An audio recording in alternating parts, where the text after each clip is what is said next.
Nothing will stand in our way. I will finish what you started.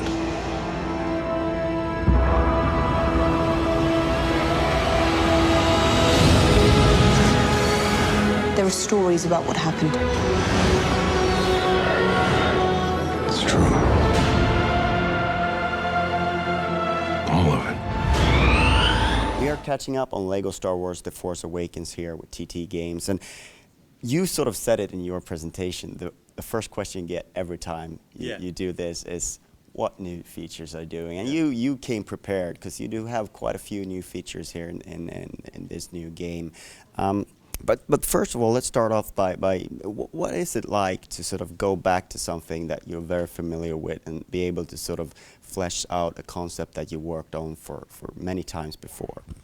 Well, you know, it's a fantastic privilege for us to, you know, 11 years on from the original LEGO Star Wars game, our first game, to come, you know, go full circle, come back round, and you know, taking all of the learnings and all of the that we've made over the last 11 years, and you know, all of the technology that's the way that's moved forward, and to, again, working with Lucasfilm, you know, is a fantastic privilege, and it, you know, we've really pulled out all of the stops on this game. You know, we genuinely wanted to bring new content to the game, you know, new features, and that's what we've done with the blaster battles, the new flight controls, and the multi-builds, which are really cool, and add an extra sort of layer of gameplay to the game, and it's going to be lots of fun to sort of messing around with and experimenting and stuff like that.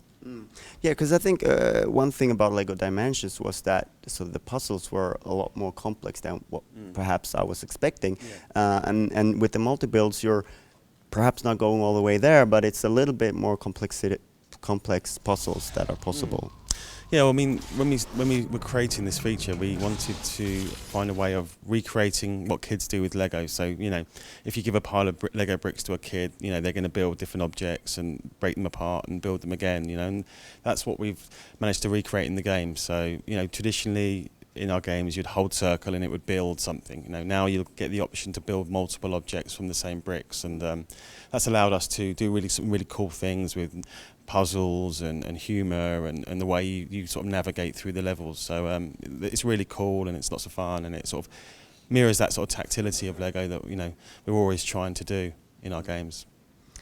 You also mentioned flight, and then you're building sort of these section of things where it's both sort of chase scenes and arenas where there's more freedom, and you're bringing something like 80 vehicles in there, not 80 ships, but 40. Yeah, you know, this is another thing that we've really pulled out all the stops. You know, the team have gone to great lengths to improve for this game. So we've like traditionally our sort of flight sections in our games are quite linear. You know, you're set on fixed planes. You can only really go left and right, and it doesn't really sort of, you know, it's not really flight in the true sense of the word. So for this game, LEGO Star Wars The Force Awakens, you'll get the opportunity to take control of these vehicles, the 40 vehicles, in large arena sort of base sections. You know, you've got full 360-degree control.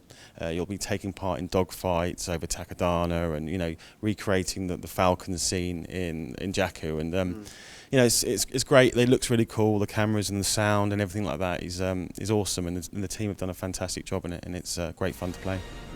Because, I mean, characters is such a key point in all of these games. The Millennium Falcon is one of the most iconic characters there are in Star Wars. Yeah, that's right. And you know, we've got all of the characters from the films. You know, not all of the vehicles from Force Awakens. So you'll have Kylo Ren's shuttle, which is obviously very iconic as well. We've got the Falcon, but we've also done a really cool thing. So we've created microfighter versions of a lot of these ships, and they'll be unlocked as you play through the game, and you can replay these flight sections using the microfighter ships, and you know, they're really cool and dinky, and they look really cool, and we've also got some sort of creatures as well that you can ride on, like lugger beasts and stuff like that around the hubs and stuff like that. So it's cool. Yeah. Speaking of characters, you got more than 200 ones in the game. Obviously, that sounds like way more than there are actually in the movie. Yeah. Can you tell us where you're pulling from, and are there any surprises that we might look out for? Yeah, sure. So we have got 200 characters, and it is a lot of characters. But we wanted to sort of cram in as many of the characters and all of the famous, iconic characters, not only from The Force Awakens, but also episodes 1 to 6 as well. And they've all got, the team have gone to great lengths to add character and detail to these characters. They've all got their own special abilities, and the way the combat's cool, and the variation in the combats for each character is really nice. And so there are lots of characters. Some you'll recognise, some you won't. And there'll be a few surprises in there as well. So it's going to be fun, sort of unlocking them, messing around with them. And we've also got a character customizer in the game as well. So you'll be able to pull these characters apart, put them back together in cool and interesting ways. Assign them abilities and weapons and stuff like that. So there's lots of depth there. Sounds cool. One thing that we did not get to see sort of properly play out was these little sections, these what do you call them? Blaster battles. Blaster battles. That are sort of like shooting gallery, but a lot more complex than that as well. Can you talk us through what's involved? Yeah, I mean, shooting galleries are quite a fun way of describing it. So basically, as you're playing through the game, you're going to come across these sections of the level where the number of enemies is too great to proceed. The blaster fire's coming in, there's vehicles shooting at you.